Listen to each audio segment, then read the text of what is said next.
Have you ever heard of self-affirmations?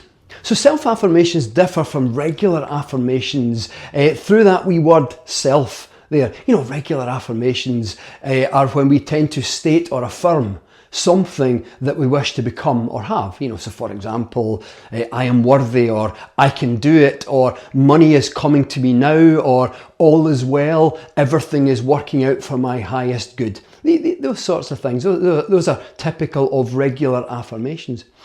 With a self-affirmation, on the other hand, what we're stating or affirming is something that we already know to be true about ourselves. So in a sense, we're stating an important personal value.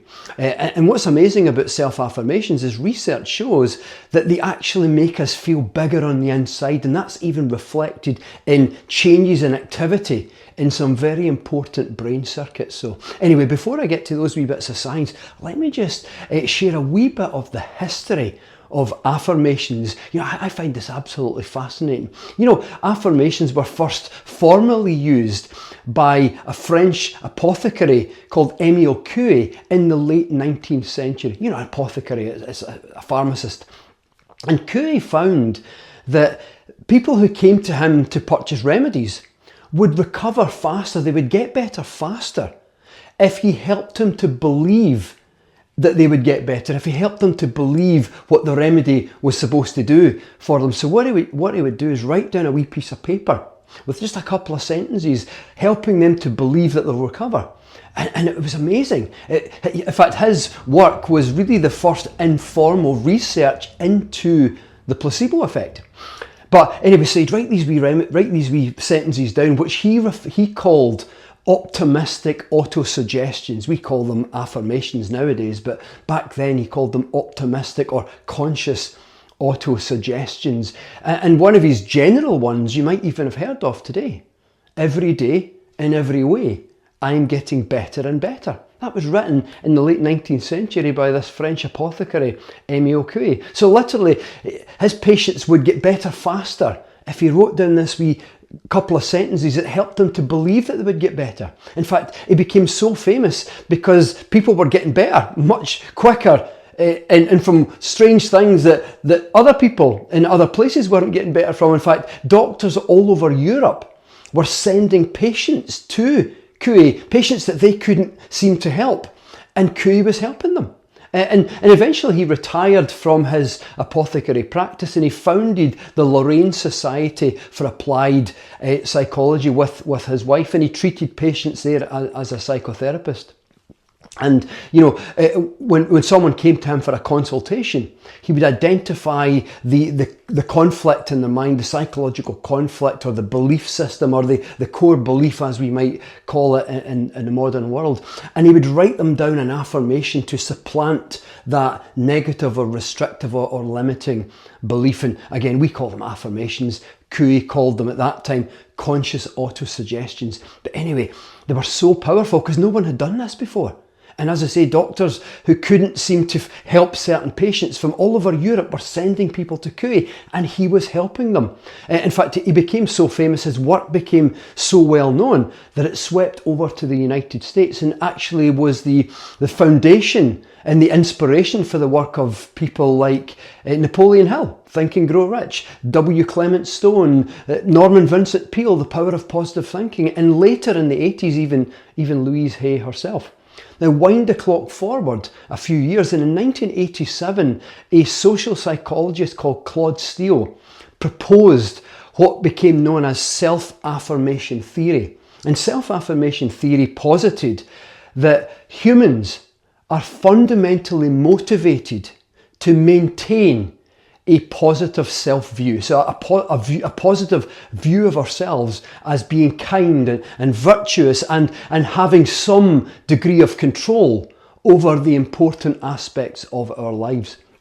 And self-affirmation theory has been well tested in science. In fact, some research found that when we state an important personal value, which is what self-affirmations actually are, and repeat them, then we tend to make better choices in life that are aligned with these values. Let me give you an example. So researchers in one study gave one group of volunteers, instructed them to write some self-affirmations.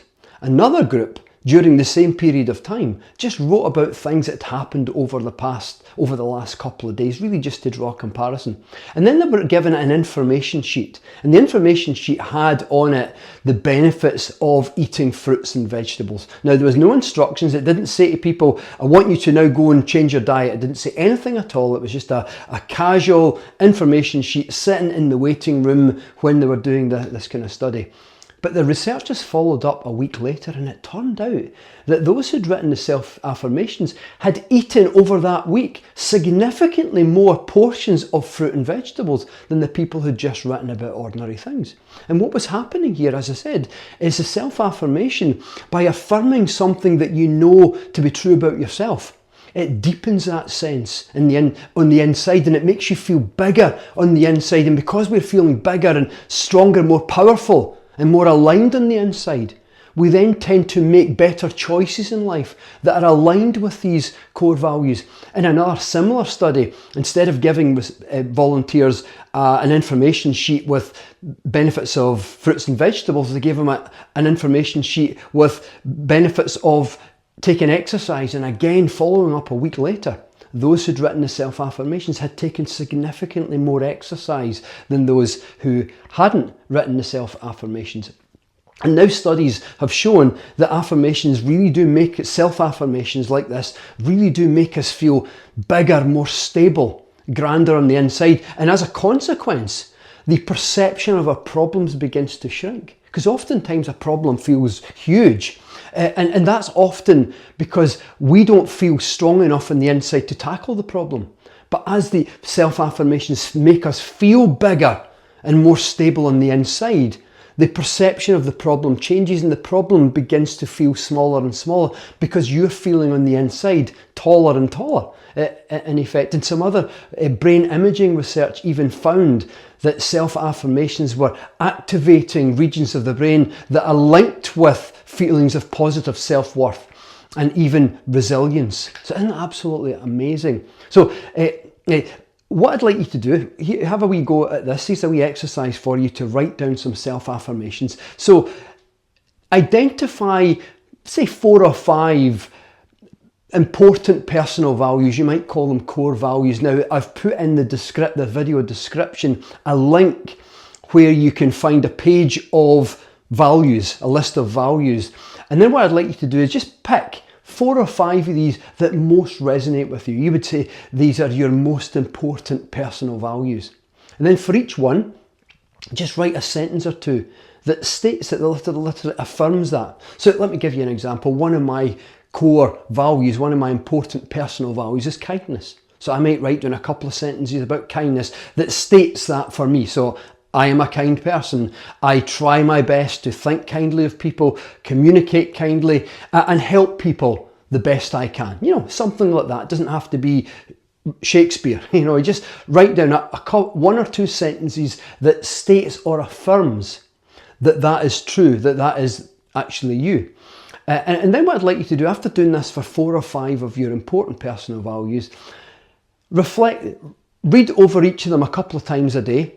And for each time you read over it, just reflect on why that couple of sentences, that self-affirmation, just reflect on why that is actually true for you. So just do that every day. It takes no longer than 5 minutes a day to do this. A really simple exercise, but with fantastic gains. And over the week, just notice anything that feels different or anything that seems to be working or happening differently in your life. Who knows, you might even find yourself walking taller on the inside and the outside. So there you go. Self-affirmations, incredibly powerful because they make you feel bigger on the inside. And because of that, problems tend to feel smaller. We tend to get on better in our lives. And we even tend to make healthier choices, better choices in life that are more aligned with who we know ourselves to be on the inside. So anyway, give it a go and see how you get on.